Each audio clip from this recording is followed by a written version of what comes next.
Welcome to the Canadian Investors Course, Sessions 6 and 7 Financial Planning Commentary.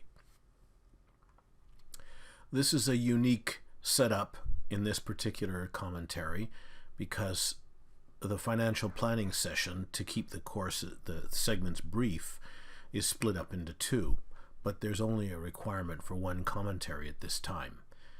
Over time that can change. The commentaries will be updated from time to time.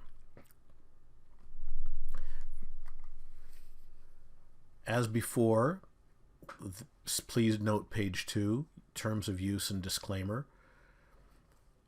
And again, just for the sake of expediency, I'll only read the highlighted section in the middle. The author of these videos and articles cannot assume any responsibility for what any viewer or reader might choose to do with this educational information. From time to time, the authors may express certain opinions in these videos or articles. An opinion is an interpretation of the facts at hand. The author of this video or article may or may not hold positions in the financial instruments discussed. Well, we're not going to discuss too many financial instruments in this segment. What we are going to discuss is a very important feature, which is the sequence of returns. This is very critical to understand. Now, let's take a situation where, for example, we've got Phil and Ann, and they've both invested $30,000 in two portfolios, which we'll show you in a second. No withdrawals, same portfolio, but the order of return of the two portfolios is reversed. So, let's just look at them here. We've got Phil's portfolio, and you'll notice that it has negative returns at the beginning, and Ann's portfolio, which has positive returns at the beginning. And if we look at them over time, you can see that the year-end value of the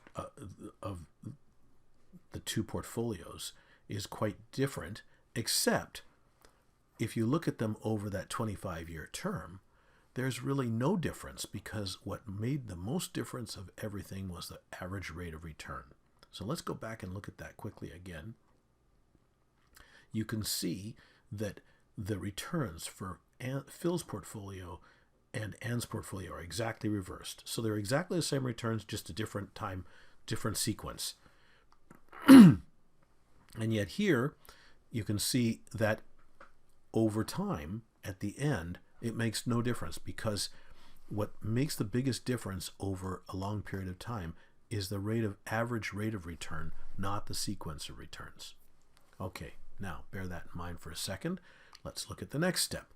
What happens in retirement? Take the same portfolio, same assumptions, but let's have withdrawals set at 5% of the balance and adjusted 3% annually. Now what happens? Well,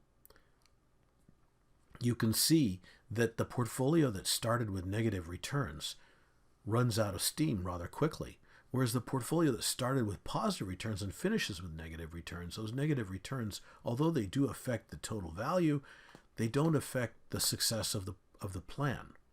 So in retirement, sequence of returns is very, very critical. And this is something that you have to take into account when you do your financial planning in the strategy of the implementation of the plan.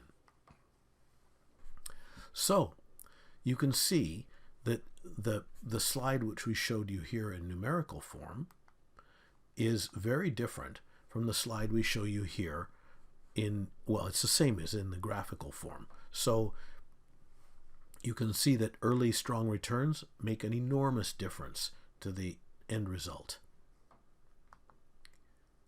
Now, before we go on a little further, let's continue this, and then I'll make this point at the end. But this type of investing for income can dramatically erode your original principle. So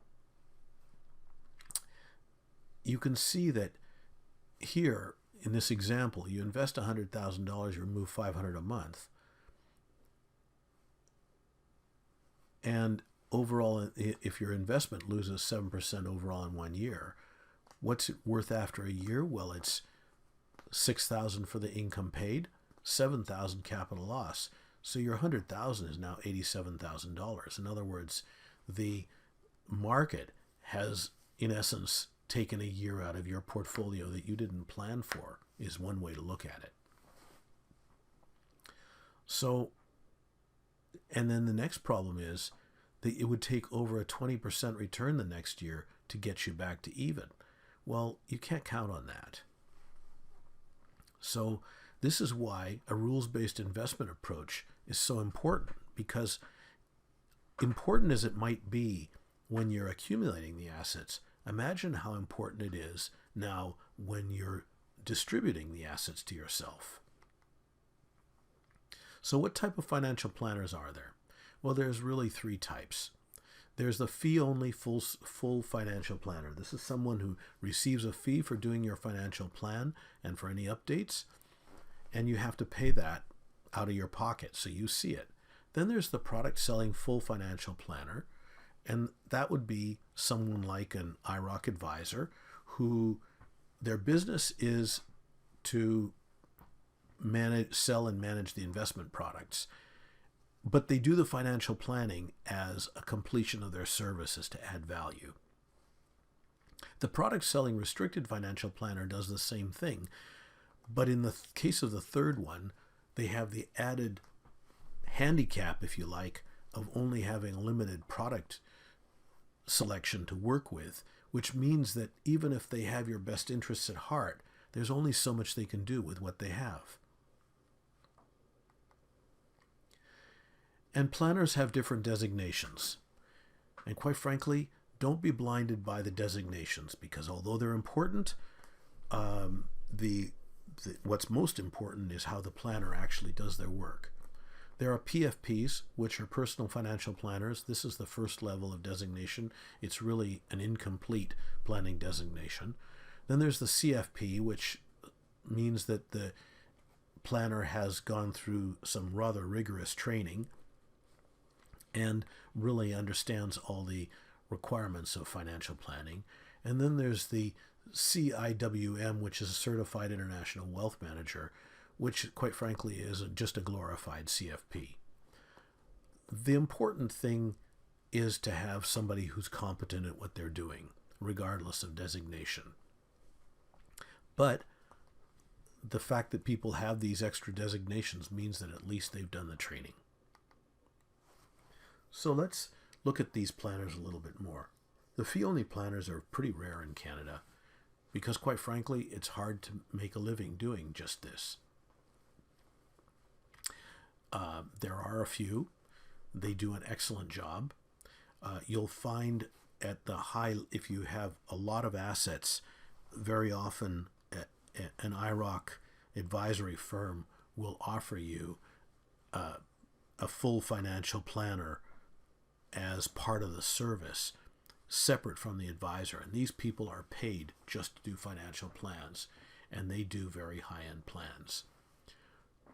So really, that falls into sort of in a middle ground in the product selling full financial planners. The product selling restricted financial planners, their problem really is, as I said before, that they have a limited product offering that they can provide you and plug into the plans that they build. Anyway, that's the end of the commentary for sessions 6 and 7, financial planning. Thank you for listening.